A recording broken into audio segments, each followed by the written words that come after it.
Welcome back to the Braille News Crew, everyone. I'm your host here as always, Alexis, and today we bring you another installment of the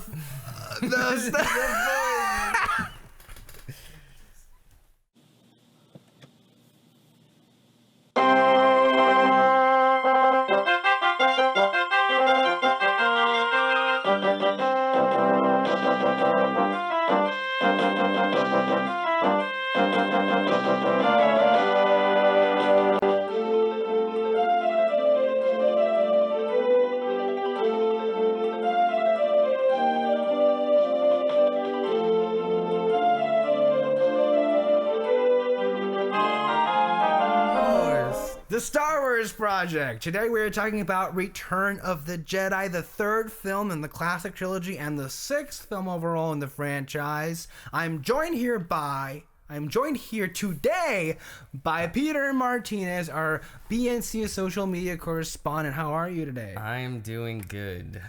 This will be our final Star Wars Project installment until...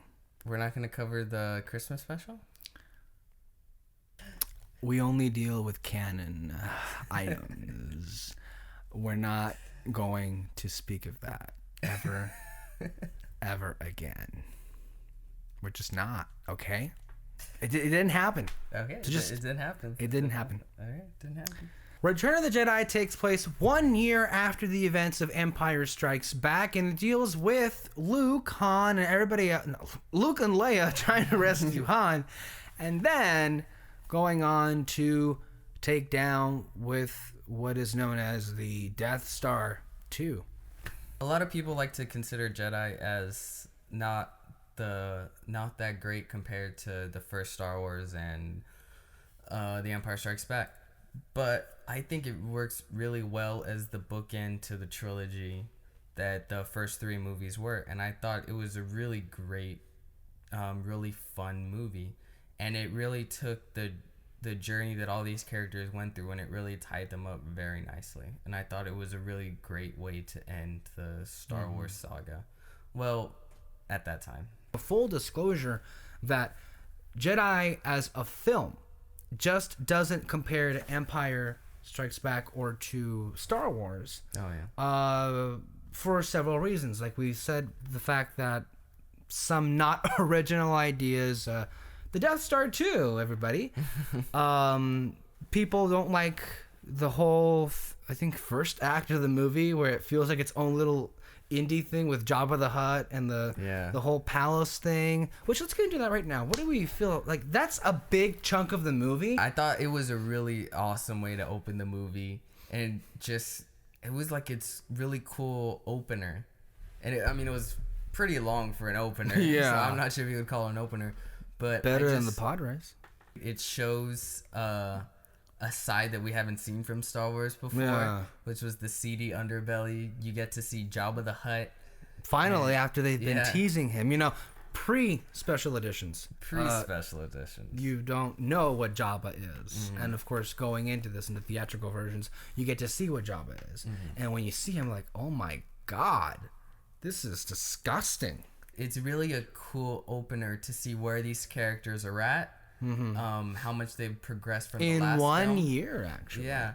Luke just appears to be a full-fledged Jedi. Honestly, that's one of the things that blew me away. It's just like how, in particular, Mark Hamill, he seems to have aged, or matured more than he looked in the New Hope and in Empire. I don't know if it's just, but it adds, honestly. His whole wardrobe is just like, this is a Jedi. He still ain't that kind of Jedi where he's just like badass level, but you can tell that he's been at the very least practicing. For whatever reason, he didn't go back to see Yoda, but that is strange. That is strange that they still haven't really explained why he didn't go back, but he's been practicing what he's learned. Mm-hmm. Lando is really basically a part of the group. Yeah, you see what happens to Han, Chewie, just R2D2, 3C, C3PO, all of them. And a particular fan favorite, Slave Leia. And Salacious Crumb. Salacious Crumb is a scene stealer, I have no idea what you're saying. You know Salacious Crumb? No. The little guy, Jabba's thing. Yeah, that's the one. Yeah. I didn't know his name. Yeah, he has an actual name and a backstory. Oh, You go on the EU. There's Star Wars for you. The oh my god, that I know. I think it's a very entertaining sequence, and it's very cool and very Star Wars, you know, because of course, it just serves another way to bookend the trilogy by finally introducing us, again, theatrical versions only, Jabba the Hutt. And I think it's worthwhile, and it also ties into Han's storyline and his progression, how far he's come since the days he was working for Jabba, and you just see how good and capable the group has gotten seriously since then. And I don't know how else to describe it, but it's just parts of it are not necessarily needed, I guess you could say, but I don't know. I enjoy all of it though. So yeah, like, I would as never well. see like, oh, cut it out. No, but I understand where people come from. Like, okay, it's maybe a bit long. Like, it didn't need to be that long. Honestly, I never felt that watching that. That's just me personally. Although, talking about special editions, I really don't like the special edition they did for Return of the Jedi with the song. You probably know the name of the song. Yeah, it's Jedi Rocks. Yes. Yeah, with the features, I hate it. The character Sized Noodles. For me, I understand why people hate it, and I think on the surface of it, it is stupid. I acknowledge it is stupid. It's not needed, and it's like, really, this isn't Star Wars, a musical number? Like, I get it, okay? But coming from my perspective, the special edition version of Jedi was my Jedi, okay? It wasn't the theatrical version, so... It was mine too. But you still don't like it at all. But then I saw... the theatrical version? The actual, I'm like, wow, this is a million times better. Because I always felt like... It takes you out of the movie, like... No, I had the opposite reaction. I had the opposite reaction when I went back, and this is stupid. Like... Really? The other version, it took me out of the movie. Are you serious? I'm serious. Yeah, that whole sequence not being in there, it took me out of it. So no. I know. So you see, that's one example where we're just like completely different opposites on. But I think overall the whole Jabba thing was just really nice. It was really cool. Yeah, it was good. Oh, but do we have to talk about Boba Fett? Boba Fett was never really anything integral to the overall storyline of the trilogy. Are you kidding me? He's the trilogy. You said trilogy. Okay. Yeah, I was gonna mention how he was the clones and all that. No, not the series, but the trilogy. He doesn't really add. He's not integral to what happens in the story. Having said that, I really, looking back on the movie, it just feels like a missed opportunity to just have him go out like that. But I mean, that's also a Star Wars tradition where you don't realize what you got in a character and you kind of kill him off and then bring him back. Fans go in like, no, he's alive. I'm looking at you, Darth Maul. Darth Maul is basically the Boba Fett. Exactly. Yeah, but at least they brought him back. I just really... Hey, you don't know. That's the thing. I mean, people say that if they had kept Boba Fett... like throughout the film, it would have been better. Just having him there, maybe it wouldn't make sense though. He wasn't necessary anymore. The story was about Darth Vader, and I think it may have made a little the Ewok battle a little bit more interesting if he had been there. Because that's true. So maybe. I mean, he may have added there because and the whole thing with him and Han, and they teased it there is like Boba Fett where? That's all they got. Yeah. And people still want to know. They have confirmed that Han Solo anthology, which we all know, they're gonna have Boba Fett in there. I think they will. It's like. But another reason why I do like that scene is it really brings Han's storyline to a close. Yeah. That was started in the first Star Wars movie. When you first meet him, like he owes money to Jabba the Hutt, and now he's like that's not the him reason anymore. why he took the job in the first place. Yeah. And you see that through line into into Empire Strikes Back and Strikes Spike. Strikes. Oh my God! Hashtag Empire Strikes Spike. That's back. And then it's ended in the Return of the Jedi. Yeah. So I really like it. Okay. Well, that's nice. Yoda dies. He's in one scene, which I think it was a really great scene. And it's a shame that I would always wonder, like, man, it would have been nice to have, seen them bring him back and maybe use his character more with the actual rebellion. That was younger me thinking. But now it's just like Yoda was just done with that. He served his purpose. He served his purpose, and he made peace with it, and that's all he needed to be. And I think it's a great scene because he confirms, without a shadow of a doubt, that Vader is Luke's father. I really like not Star Wars, but I like Star Wars, but I like stories that they sort of have I guess the balls, like when, like, even though a character is really great and people love it, like once their story is done, they end it. Yeah. Because I realize that's something that's really hard to do. It is. And you see characters getting dragged out long beyond when they're necessarily should come to an end. And so I do have a lot of respect when, like, they're like, okay, like this it served its purpose, it's there. And even though it would be awesome to see continue. No, this was Yoda's end, yeah. Yeah. So I think it's nice. And it was interesting in how he confirmed that, yes, that is your father. And there is another Skywalker, basically. And I heard, I'm not sure if this is true, that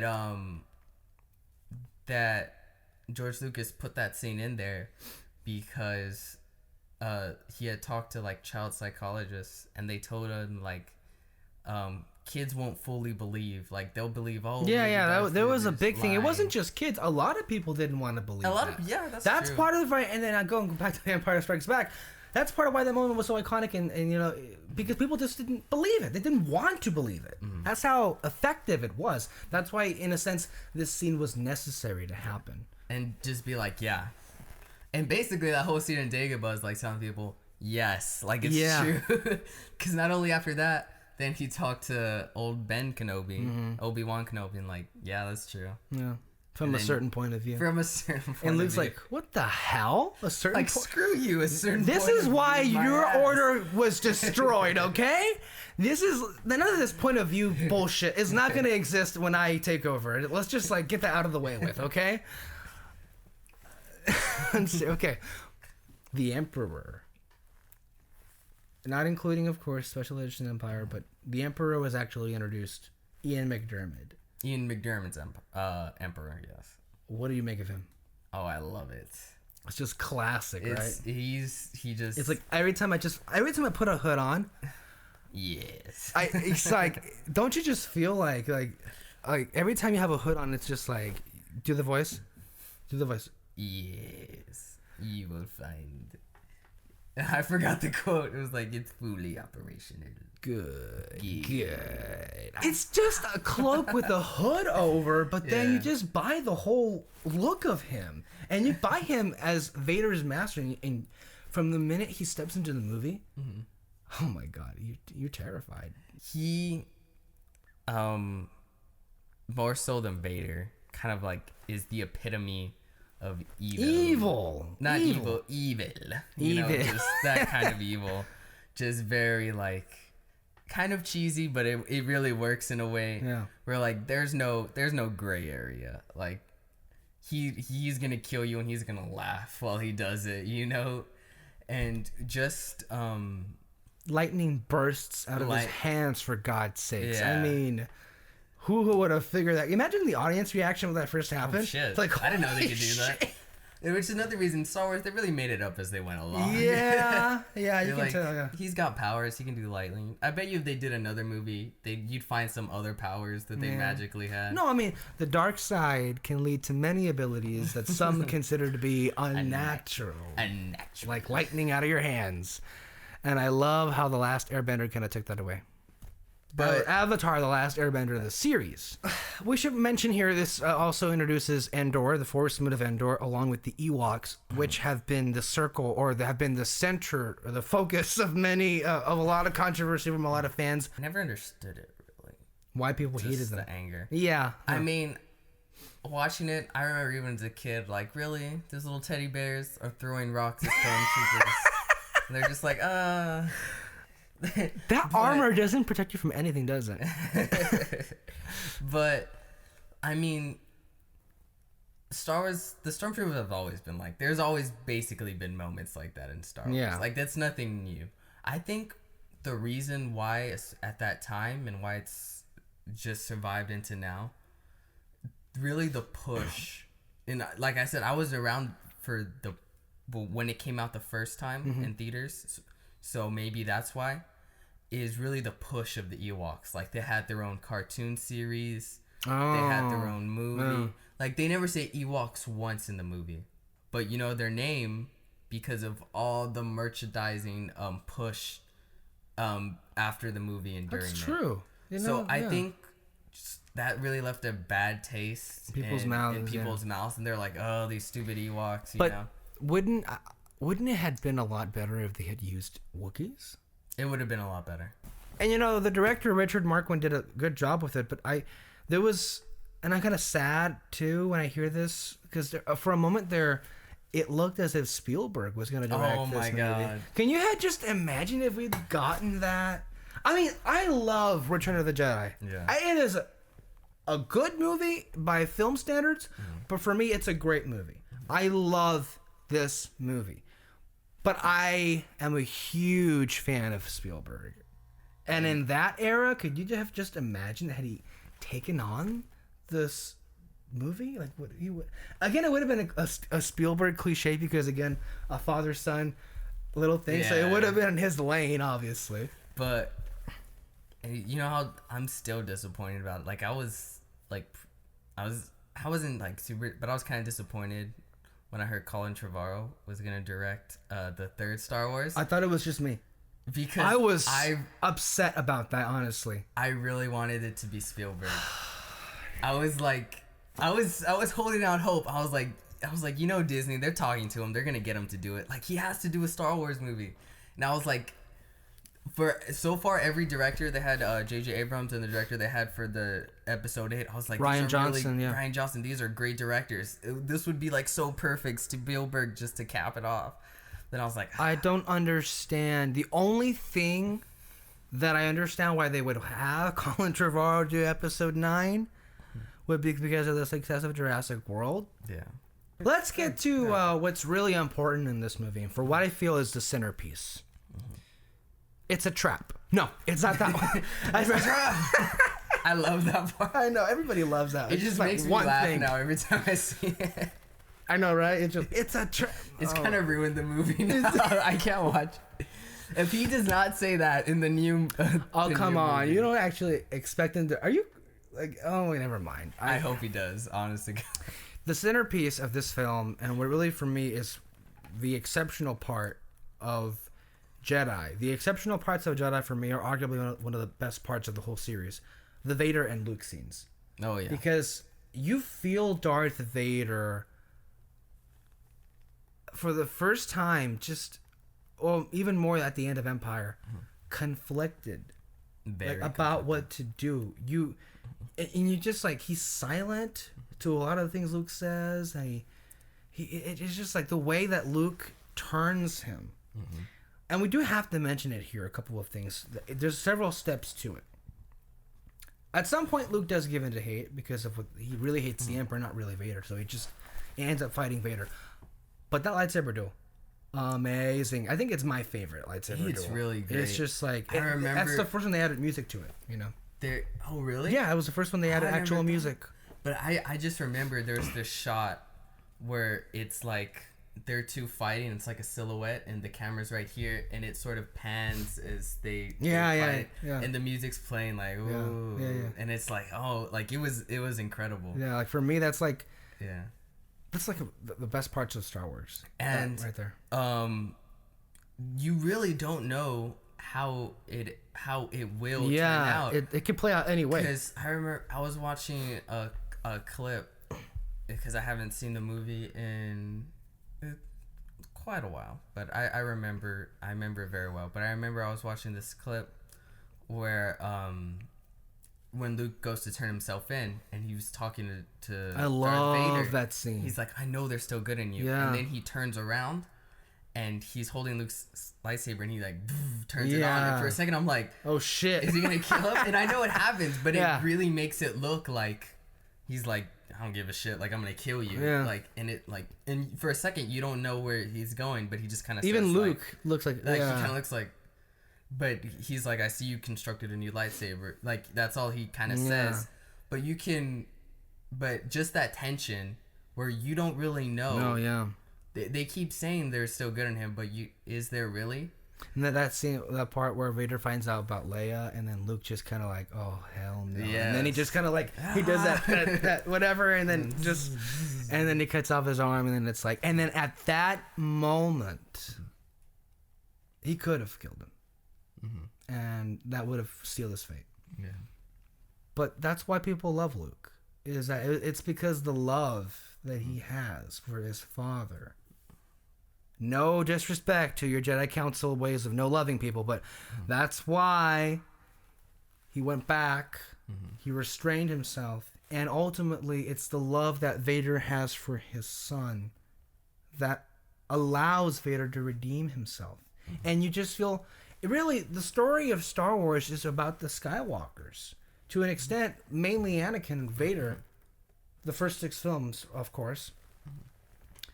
And it's a great moment for the character, really, when that actually happens, and he takes the Emperor, like, takes him down. So anyway, Peter, Return of the Jedi is just, there are problems with the movie. We get that. It's not as good as Empire or Star Wars, but it's still a great, in many ways, movie that, if you're a Star Wars fan, you just love. And it's a great conclusion to the series. I would even arguably say for the whole 6 movies, honestly, if you want to go back into the other 3. But for the classic trilogy in itself, it's still pretty great. To say it's not as good as 2 of the greatest movies of all time. Yeah, that's kind of like, it's still a great movie. Yeah, absolutely. So thank you, Peter, for joining me again. And thank all of you for joining us here for the Star Wars Project. Guys, the next one, it's The Force Awakens. Oh my goodness, we're already there. We're already there. So for all of you for tuning in to the Star Wars Project, thank you guys so much. It's been, how many videos now? 8? We'll say that. Yeah, we'll say, it's been 8. Okay. I'm your host here, as always, Alexis. And remember, we always go to the place for all things movie news and reviews. Bye-bye.